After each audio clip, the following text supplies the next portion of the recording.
अंजन सुत बंदन करूं, महावीर बजरंग करी सहाय तुम राम की, रहे हमेशा संग, रहे हमेशा संग, जाय सीता सुधि लाए, अक्षय को संहार फेरी गढ़ लंक जराए। तो कहे नेत्रपाल गाय सुनो दीन हितकारी,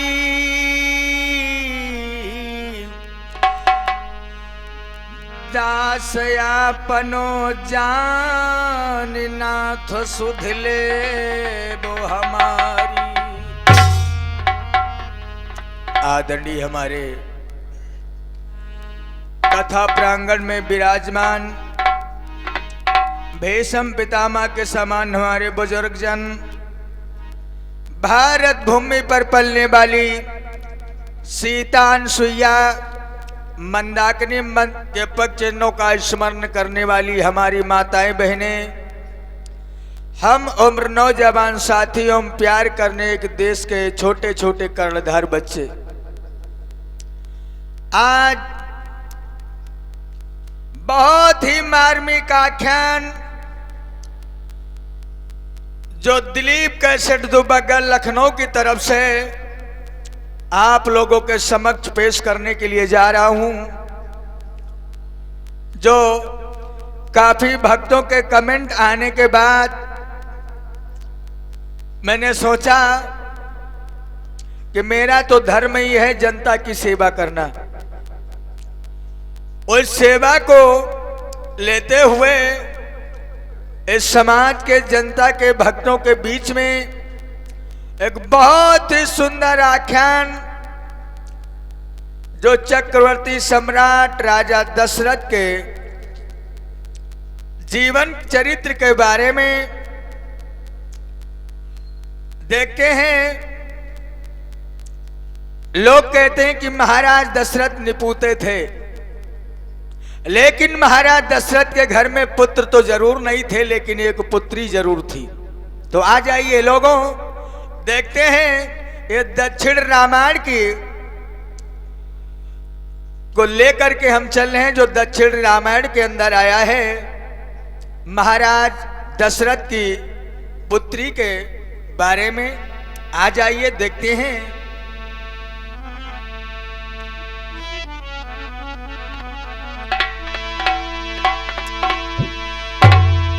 अवध नगर सुख धाम कि दशरथ नाम सुनो सुज्ञानी, कौशल्या सुमित्रा के कैरे के घर में 3 रानी।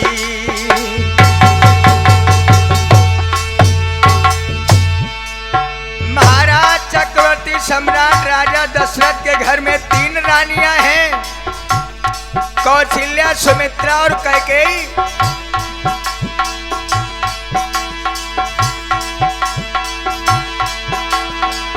अवध नगर सुख धाम की दशरथ नाम सुनो सुज्ञानी, छोरो सुज्ञानी, कौशल्या सुमित्रा के कई घर में 3 रानी।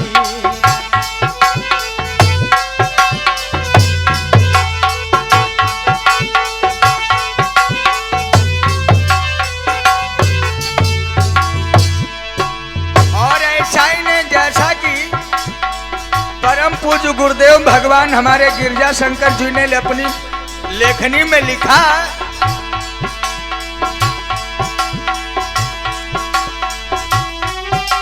आरे पूरन हुई रे काम सुनो सुख धाम, नाम राजधानी, नाम राजधानी। जगिया सकी रहती है अवधों में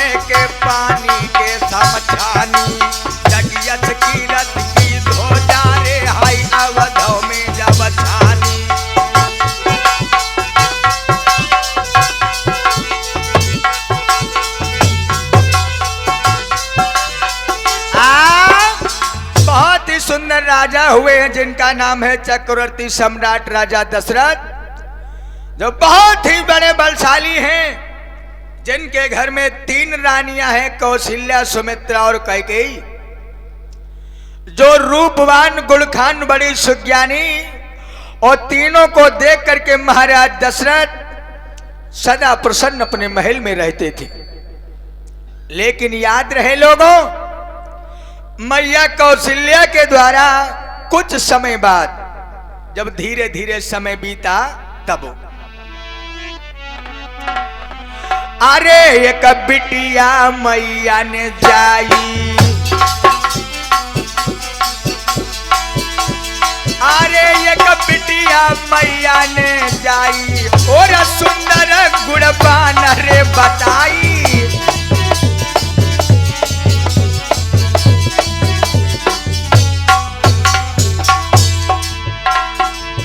अरे राजा खुश मन में बड़ो भाई, गजब रे भाई के गजब है भाई, अरे संपत्ति धन रहो है लुटाई।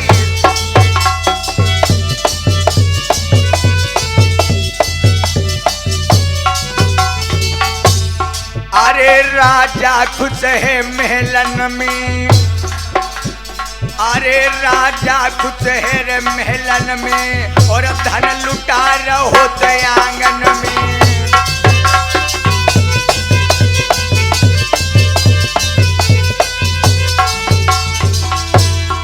बहुत ही खुश है महाराज चक्रवर्ती सम्राट राजा दशरथ, जब इनके घर में एक कन्या ने जन्म लिया है। आहा,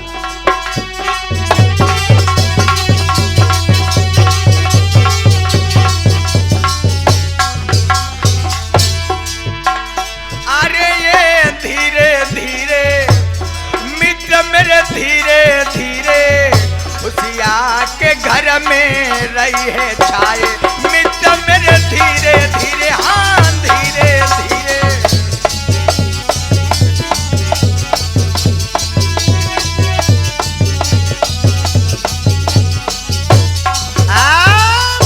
बहुत ही सुंदर राजा हैं जिनका नाम है चक्रवर्ती सम्राट राजा दशरथ, जो अयोध्या नगर में 3 रानियों के साथ में अपने जीवन का निर्वाह कर रहे हैं। बड़ी रानी कौशल्या, उससे छोटी सुमित्रा और सबसे छोटी कैकेयी। धीरे धीरे जब समय गुजरा तो महात्मा विश्वामित्र की असीम अनुकंपा के द्वारा कौशल्या के द्वारा एक बहुत ही सुंदर लड़की पैदा हुई। चक्रवर्ती सम्राट राजा दशरथ बड़े प्रसन्न हैं, अपने आंगन में खड़े होकर के मानो नृत्य कर रहे हो, जिस तरीका से मोर पंछी वन में नचता हो। धन दौलत संपत्ति महाराज दशरथ लुटा रहे हैं। इतना ही नहीं, उसी समय मेरे भैया आरे बाई समय में नारद मुनि के गए अवध में आई।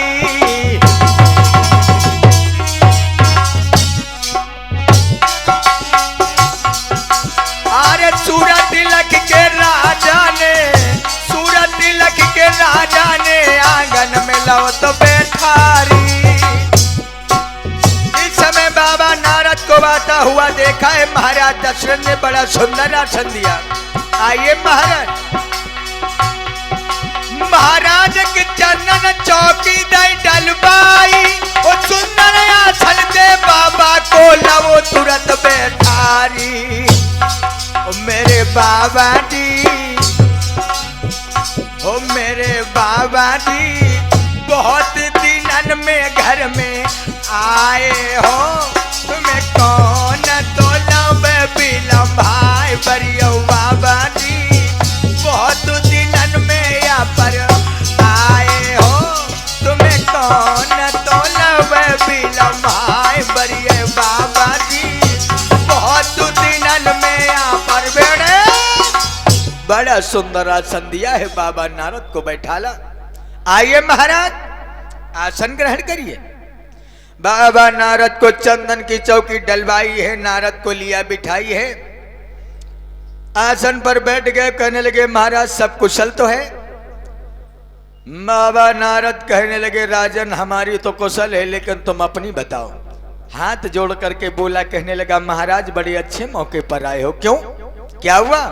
बोले महाराज आज मेरे घर में एक बहुत सुंदर कन्या ने जन्म लिया है, इसलिए हम बड़ा प्रसन्न हैं और ऐसी खुशी के मौके पर आप आ गए तो मेरे तो अयोध्या के भाग्य ही उदय हो गए। इसलिए महाराज अगर आ ही गए हो तो मेरी कन्या के भाग्य के बारे में कुछ बताते जाओ। बाबा नारद कहने लगे अब दरवाजे पे आ गए तो बताए रहे हो, अगर नहीं आते तो? बोले नहीं महाराज, नहीं ऐसी बात नहीं है, अगर आ गए हो तो कुछ ना कुछ तो हमारी बिटिया के भाग्य के बारे में बताओ। कहां है तुम्हारी लड़की?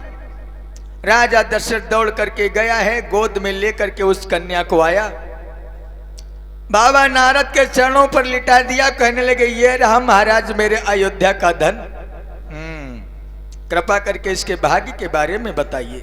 बाबा नारद ने जिस समय उस लड़की के भाग्य को देखो, अरे भैया मानो बाबा नारद की सुर्खियां लाल हो गई, माथे से पसीना आ गया।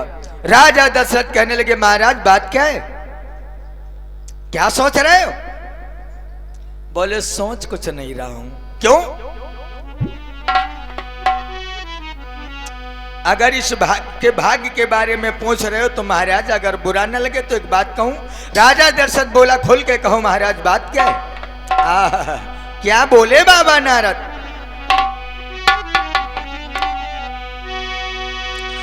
कि सुनी राजा की बात पतरा हाथ नाथ ले लियो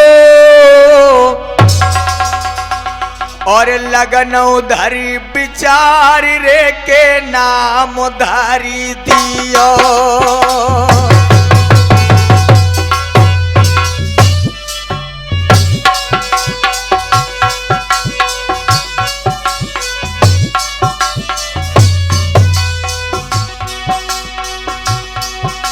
अरे सुनी राजा की बात पतरा हाथ नाथ ले लियो, नाथ ले लियो और लगनो धरी विचार रे नाम धारी दियो। महाराज जाको रखो शांता नाम अरे शुभ धाम नाम धर दियो, जाको रखो शांता नाम अरे शुभ धाम नाम दे दियो। सुन के इतनी बात खुशी बोहियो,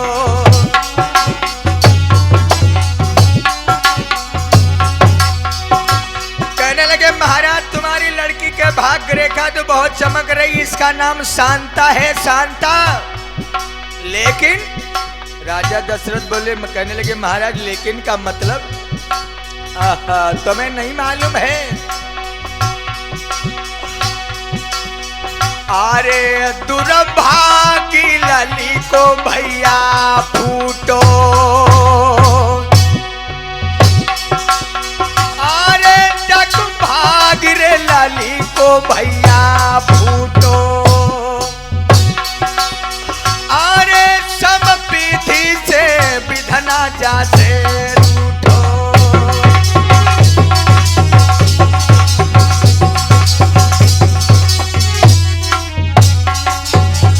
महाराज अरे हम संत कहती नहीं झूठो,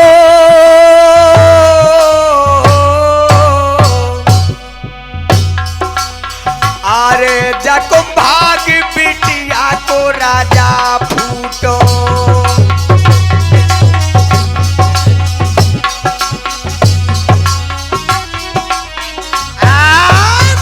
एकदम से महाराज दशरथ की बातों को सुनकर के राजा दशरथ की बात सुनी तो बाबा नारद ने पत्रा हाथ में लिया, 52 हाथ का पत्रा खोल के जो जमीन पे फेंका है लोगों, गुड़ा भाग लगा करके कहने लगे राजन तुम्हारे घर कन्या हुई है, इसकी हमें बड़ी खुशी है, लेकिन एक बात का ख्याल है, ये लड़की दुर्भाग्यवश तुम्हारे घर में आई है तो प्रजा के लिए बड़ी दुखदाई होगी। अगर तुमने नामकरण कहा है तो मैंने नाम इसका रख दिया, इसका नाम शांता है। लेकिन यह दुर्भाग्यवश तुम्हारी प्रजा के लिए, तुम्हारे लिए दुखदाई होगी। महाराज वो क्यों? जो इतनी बात सुनी राजा दशरथ की मानो कलेजा कंप गया हो। कहने लगे महाराज आखिर बात क्या है, बात क्या है? बाबा नारद कहने लगे अगर बुरा न मानो तो एक बात कहूं, बोलो। सुनो। वारे समय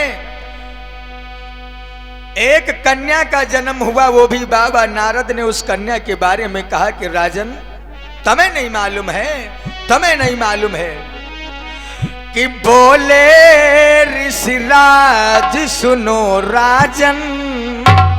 मैंने क्या कहा, ध्यान दो हमारी ओर, कि बोले ऋषिराज सुनो राजन, और जगभागी प्रबल रूखा होगा।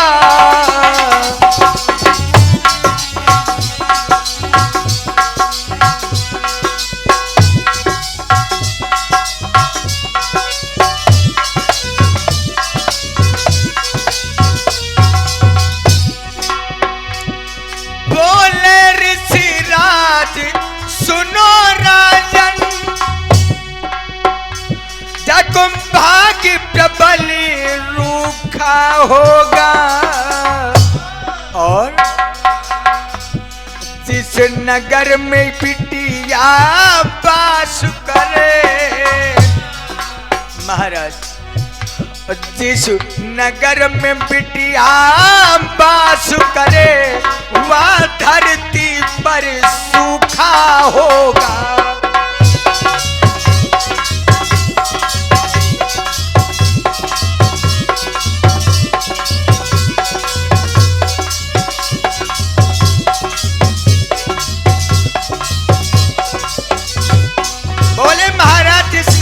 लड़की रहेगी वहां सूखा हो जाएगा, कभी पानी नहीं बरसेगा, जनता त्राही त्राही करेगी। जो इतनी बात सुनी राजा दशरथ ने अपनी खोपड़ी को पकड़ करके बैठ गया, सोचने लगा वारे प्रभु, वारे प्रभु ये तूने क्या किया। सुनी बात संत की बलधारी, कछ तेरा संत में खोई गओ। सुन करके बाबा की वाणी दशरथ महलन में रोई गओ।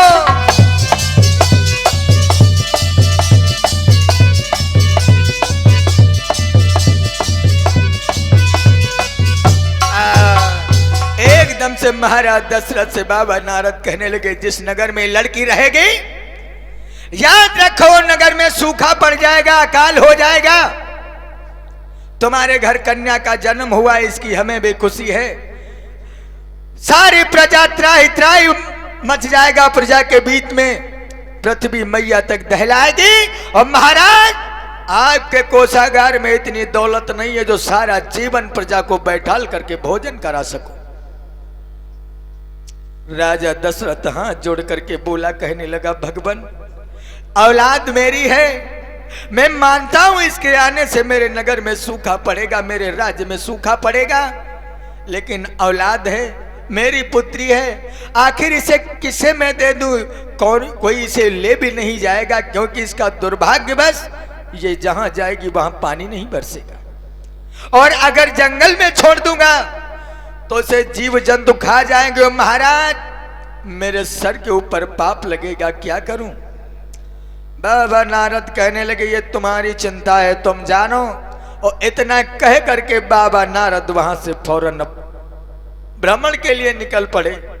इधर राजा दशरथ और तीनों रानियां सोच में बैठी हैं, क्या करूं क्या करूं कि एक कन्या मुझे मिली, वो भी इतना दुर्भाग्य है उसका कि जिस नगर में रहेगी पानी तक नहीं बरसेगा। अब क्या करें? सोच में पने हैं तीनों। हे प्रभु, और रोने लगे और कहा बोले कि कौन किए अन्यायी जो किस्मत बिगड़ी गई।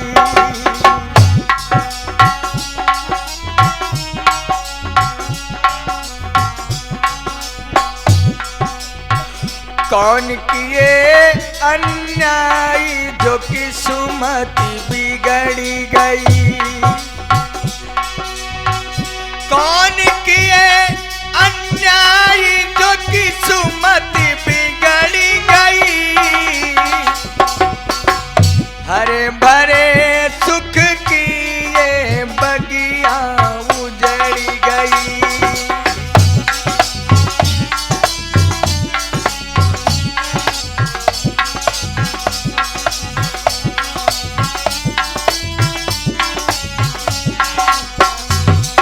राजा दशरथ और तीनों रानियां आपस में रुदन कर रही है, परमात्मा कौन सा ऐसा हमने पाप किया कि एक कन्या मुझे दी, उसके पीछे ये दुर्भाग्य लगा दिया। कौन सा ऐसा हमने पाप कर दिया जो मेरी हरी भरी बगिया में तुमने फूल तो खिलाया लेकिन उस फूल में दाग लगा दिया। क्या करूं। कौन किए अन्याय जो किस्मत बिगड़ी गई। कौन किए अन्याय जो किस्मत बिगड़ी गई। हरे भरे सुख की ये बगिया उजड़ी गई।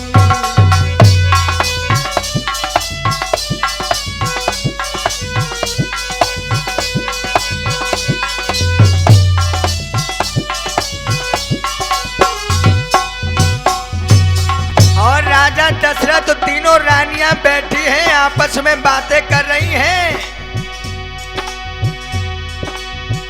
हे प्रभु मैंने कौन से अरे पाप करे।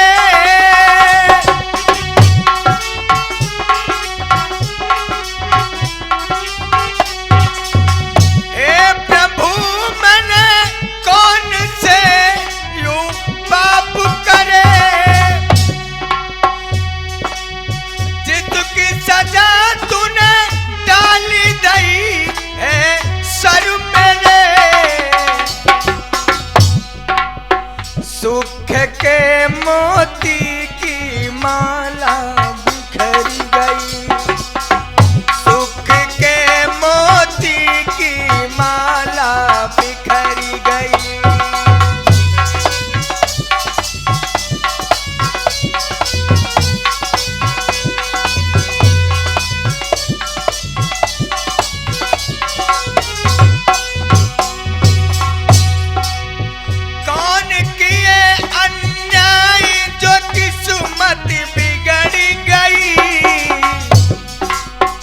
हरे भरे सुख की ये बगिया उजड़ी गई। हरे भरे सुख की ये बगिया उजड़ी गई।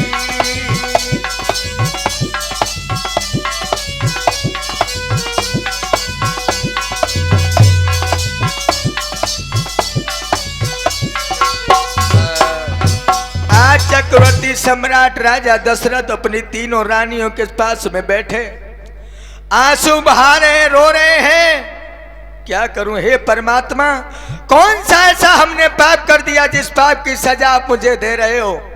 फूल तो दिया लेकिन फूल में दाग पैदा कर दिया।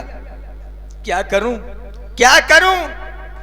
लेकिन अपनी औलाद को भला कौन फेंक सकता है, कौन मार सकता है, कौन दुख दे सकता है। और ऐसा ही नहीं, आरे मन में धीरज धारी और भूप मन में हरसाए।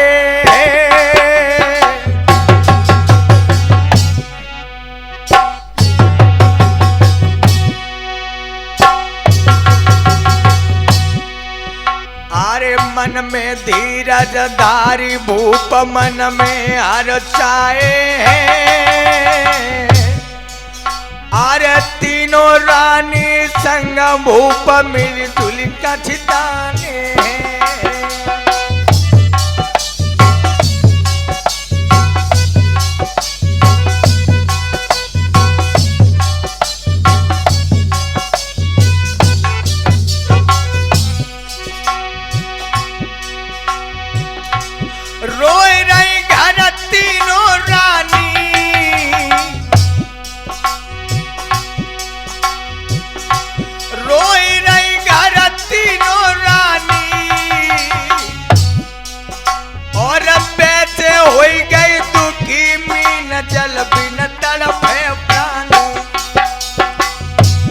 समय को ताव न टलता है रे, समय को ताव न टलता है।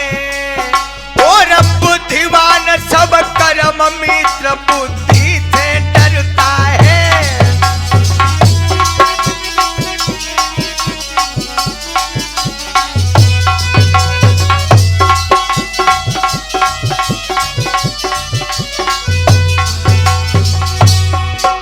और ऐसा ही नहीं,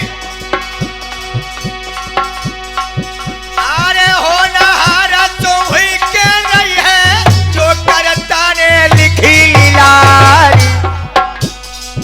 अरे अंगद देश के राजा है, जब चल के अवध नगर गया।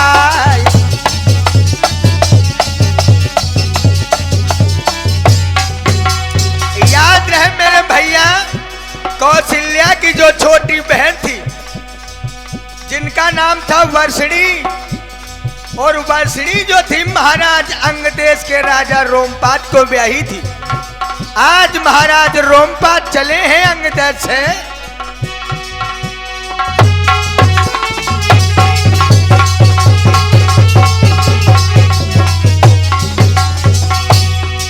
अरे सजगोर राजा या हाथी पे, और अंकुश बीरजा धरो समारी।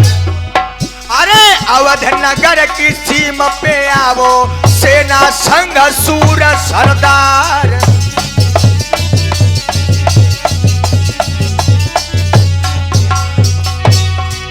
अरे खबर सुनी राजा दशरथ ने, अरे अंगद देश के नपवाई।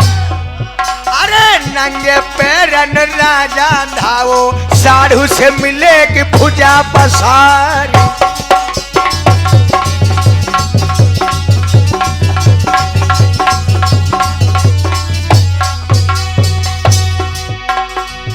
अरे गिरना शंकर या कैसी भाई, चेहरा अंत पहुंचियो जाए।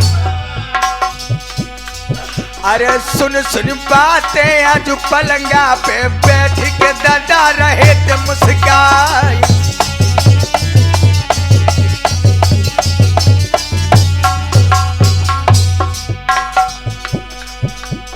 ओ मुरली को बजैया श्याम, समय सुबह राजा को आई गयो। ओ मुरली के बजैया श्याम, समय सुबह राजा को आई गयो।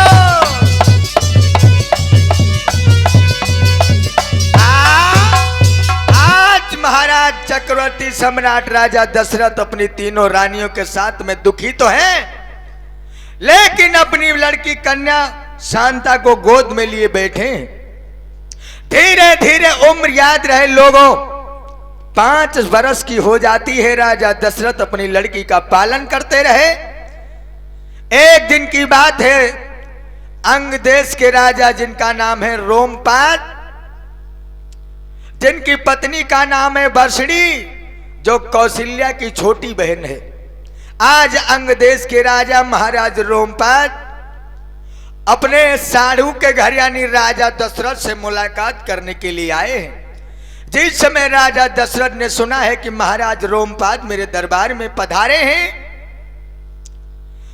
नंगे पैरों दौड़ करके गया है, अपने भैया के गले से लग करके कुशल पूछी है, और कुशल पूछ करके अपने महल के अंदर लाया, सुंदर आसन दिया है, जलपान ग्रहण करवाया, भोजन करवाया। उसके बाद राजा दशरथ बैठ गया, कहने लगे भैया और बताओ सब कुछ कुशल तो है? बोले हाँ कुशल है, लेकिन कुशल है और कुशल भी नहीं है।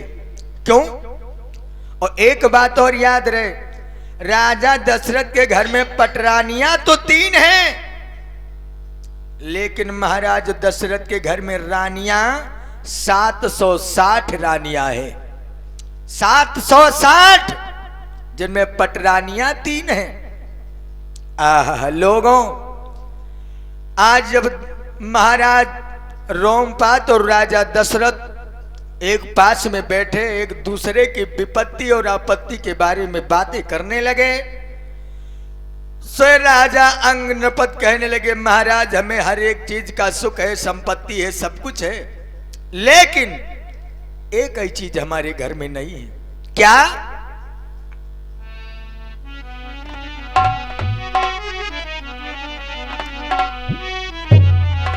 अरे बेटा बिना विपत्ति बिहूनी है, रानी की कोखिराई सुनी है बे।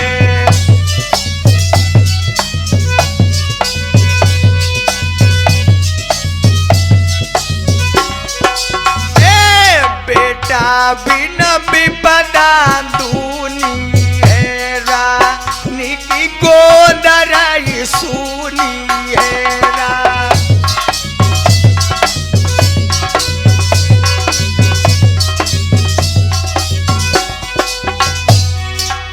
राजा रोमपाद कहने लगा, महाराज मेरे घर में धन दौलत संपत्ति सब कुछ है और मेरे घर में तो एक रानी है, लेकिन तुम्हारे घर में 760 रानियां हैं। किसी ना किसी के द्वारा संतान तो पैदा होगी, लेकिन मेरे घर में कोई एक संतान नहीं है। और फिर लोगों, भगवान की माया का किसी ने पार नहीं पाया। और जानते हो, अरे गाँव घर बाने हाथी ने घोड़ा, गाँव पे ये कहाई पुकरियाना। अरे गाँव के कलश भरे सुबरन के, गाँव घर ये कहाई कौड़ियाना।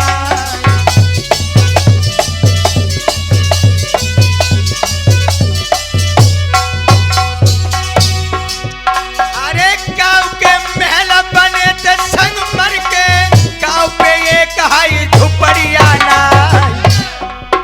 अरे गाँव घर लड़का दस खेले, राजा पे एक पिटरियाना।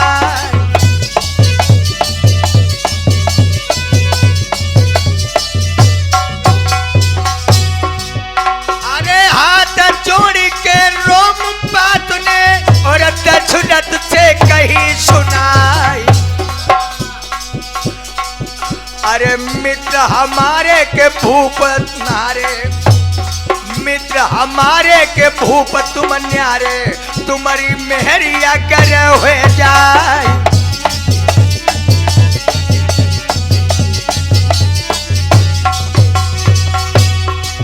अरे तुम्हारे घर में एक कहाई बिटिया, अरे सोम राजन दियो गहाई। अरे हमारी करनी भरनी हुई जाए, तुम्हारो हाई एहसान हुई जाए।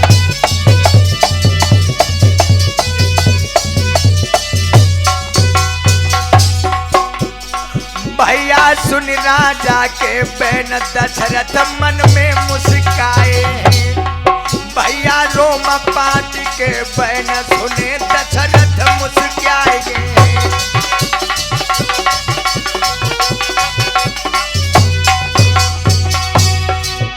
दशरथ मुस्काए हैं, भूप दशरथ मुस्काए हैं। भैया सुनी राजा के बेनहाई, दशरथ मुस्काने हैं।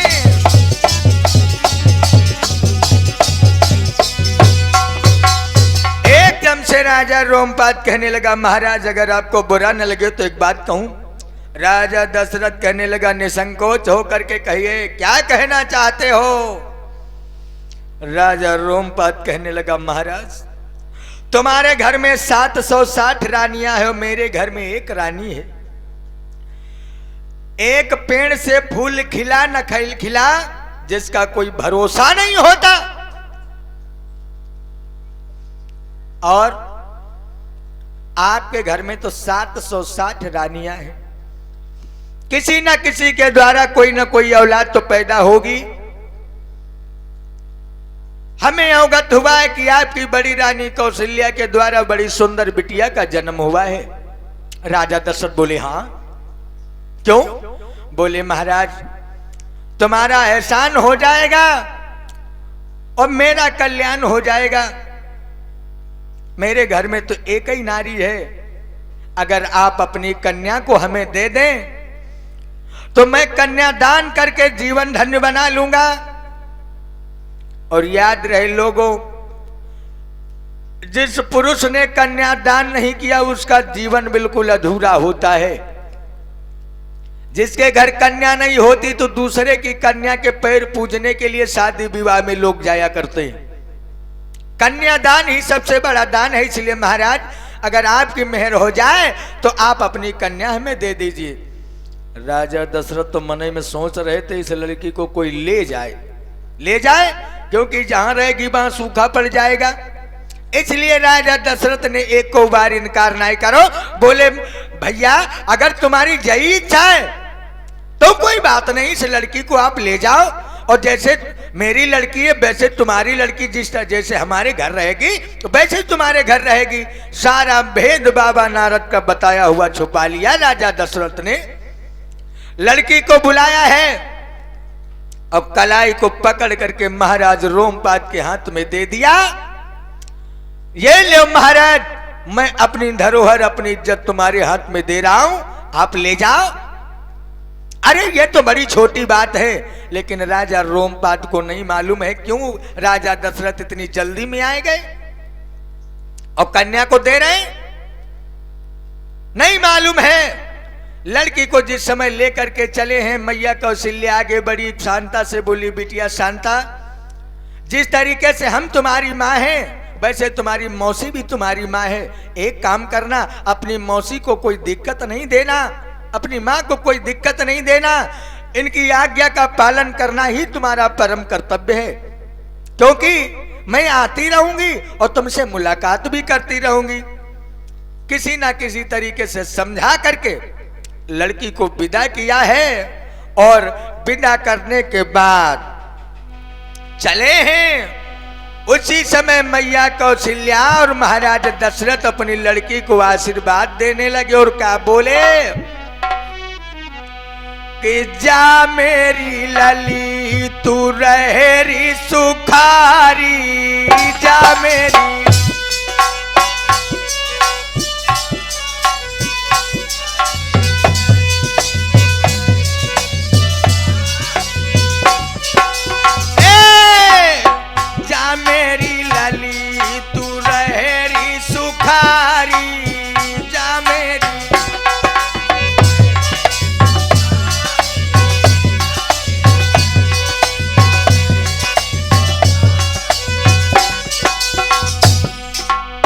मेरी लली तू रहे सुखारी, सुखी रहे परिवारी।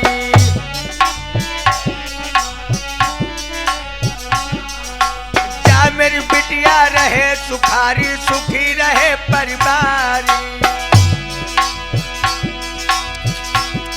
ए मातु पिता की सेवा करियो, सुखी रहे घर तेरी महतारी।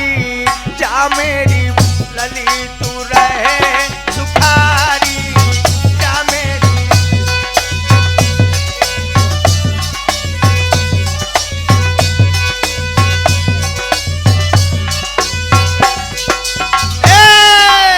जा मेरी लली तू रहे सुखारी, जा मेरी।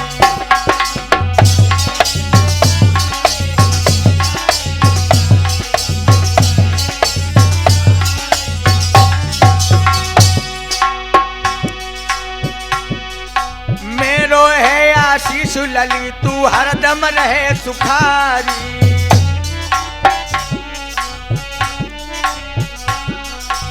मेरो है आशीष लली तू हरदम रहे सुखारी।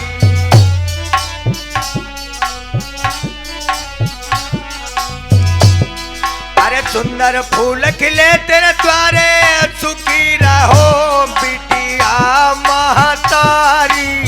जा मेरी रहेरी सुखारी, जा मेरी।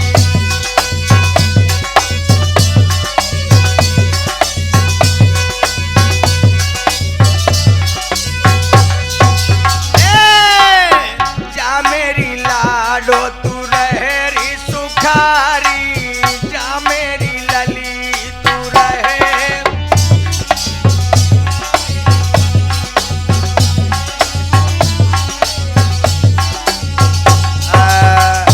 आज इस तरीका से आशीर्वाद दे करके महाराज दशरथ और कौशल्या ने अपनी बिटिया शांता को विदा किया है। अंग देश के राजा रोमपाद उस लड़की को लेकर के अंग देश के लिए आ गए। उस लड़की की सूरत को देख करके मानो महाराज रोमपाद जी रहे हो। रानी बर्षणी और महाराज रोमपाद अपनी बिटिया को अपने दिल से लगा करके, छाती से लगा करके सोते हैं, इतना प्रेम करते